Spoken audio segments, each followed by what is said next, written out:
নমস্কাৰ বন্ধু-বান্ধৱীসকল Guwahati হাইকোৰ্টৰ ৩৬৭টা junior administrative assistant পোষ্টৰ বাবে যিসকল বন্ধু-বান্ধৱী প্ৰিপাৰেশ্যন কৰি আছে বা আবেদন কৰিলে তেওঁলোকৰ বাবে বিশেষ ভিডিঅ' এটা লৈ আহিছোঁ ছেপ্টেম্বৰ মাহতে হ'ব পাৰে ইয়াৰ লিখিত পৰীক্ষা আৰু আগষ্ট মাহৰ শেষতে আপোনালোকে এডমিট কাৰ্ড পাই যাব পাৰে তো এইটো এটা সম্ভাৱনা আপোনালোকৰ বাবে জনাই থলো কিয়নো আগন্তুক দিনত এছেম্বলি ইলেকশ্যন যিহেতু আহি আছে তাৰ বাবে এই প্ৰক্ৰিয়াটো সোনকালে শেষ কৰিব তো এইবাৰ JEE পোষ্টৰ ক্ষেত্ৰত ৰিক্ৰুটমেণ্টত তিনিটা ষ্টেজ দেখা গৈছে আৰু এই তিনিটা ষ্টেজৰ কাৰণে যিহেতু অকণমান সময় ল'ব তো তেনে ক্ষেত্ৰত লিখিত পৰীক্ষা সোনকালে অনুষ্ঠিত কৰাৰ সুযোগ আছে 15 জুলাইৰ পৰা 31 জুলাইৰ ভিতৰত আবেদন হৈয়ে গ'ল তাৰ লগে লগে 1.5 মাহ 2 মাহৰ ভিতৰতে এক্সাম হোৱাৰ চান্স আছে অৰ্থাৎ ছেপ্টেম্বৰ মাহৰ মাজভাগত ছেপ্টেম্বৰ মাহৰ 14 তাৰিখ অথবা 21 তাৰিখ অথবা ছেপ্টেম্বৰৰ শেষত 28 তাৰিখ মানলৈকে ইয়াৰ প্ৰথম ষ্টেজৰ লিখিত পৰীক্ষাটো অনুষ্ঠিত হ'ব পাৰে আৰু ৰিটেন টেষ্টৰ ডিটেইল সিলেবাসৰ ভিডিঅ' আমি ইতিমধ্যে এডভাৰটাইজমেন্ট ওলোৱাৰ সময়তে আগবঢ়াইছো আপোনালোকে যদি সেই ভিডিঅ'টো চোৱা নাই চাই ল'ব কি প্ৰশ্ন আহিব বা পূৰ্বতে JEE এক্সামত কি প্ৰশ্ন আহিছিলে সম্পূৰ্ণ আমি আলোচনা কৰিছো আৰু ইতিমধ্যে আমাৰ ৱেবছাইট assamgkpdf.com ত গুৱাহাটী হাইকোৰ্টৰ এই এক্সামৰ সম্পূৰ্ণ সিলেবাস কভাৰ কৰি 10টা ফুল লেন্থৰ মক টেষ্ট PDF আকাৰে পাবলিশ কৰা হৈছে তো আপোনালোকে যদি কিনিব বিচাৰে মাত্ৰ 149 টকাত এই মক টেষ্ট কেইটা কিনি ল'ব পাৰে ইয়াৰ লিংক ডেসক্ৰিপচনতো দি দিছো আৰু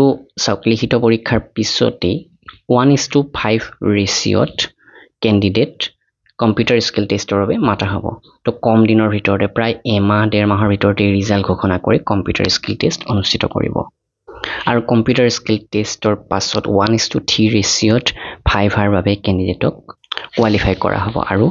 viva last stage viva qualify হলে আপোনালোকে এপইন্টমেন্ট পাব আৰু এই সম্পূৰ্ণ প্ৰক্ৰিয়া ডিসেম্বৰ মাহৰ ভিতৰত কমপ্লিট কৰাৰ যথেষ্ট সুযোগ আছে কিয়নো 2026 চনৰ এছেম্বলি ইলেকশ্যন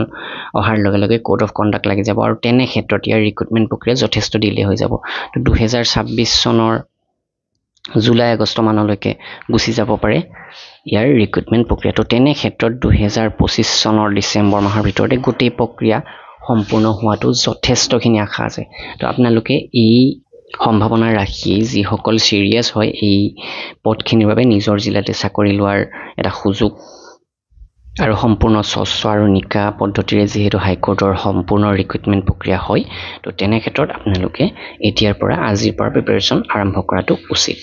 আৰু হাইকোৰ্টৰ সম্পূৰ্ণ সিলেবাস কভাৰ কৰা ইংৰাজী মাধ্যম অসমীয়া মাধ্যমৰ PDF আমি এভেইলেবল কৰিছো আৰু অসমীয়া সেকশনটো যদি ডিটেইল আপোনালোকে পঢ়িব বিচাৰে আমাৰ এই আসাম জিকে PDF খন কিনি ল'ব পাৰে অসমৰ সম্পূৰ্ণ তথ্য অসমীয়া ব্যাকৰণ সকলো তথ্য পাব 7500 প্ৰশ্ন উত্তৰ সহ assamgkpdf.com ভিজিট কৰি অথবা আমাক WhatsApp কৰিব পাৰে ডেসক্ৰিপচনত WhatsApp নম্বৰ দিয়া আছে তো ভিডিওটো এইখিনি লাইক কৰিব শেয়াৰ কৰিব ধন্যবাদ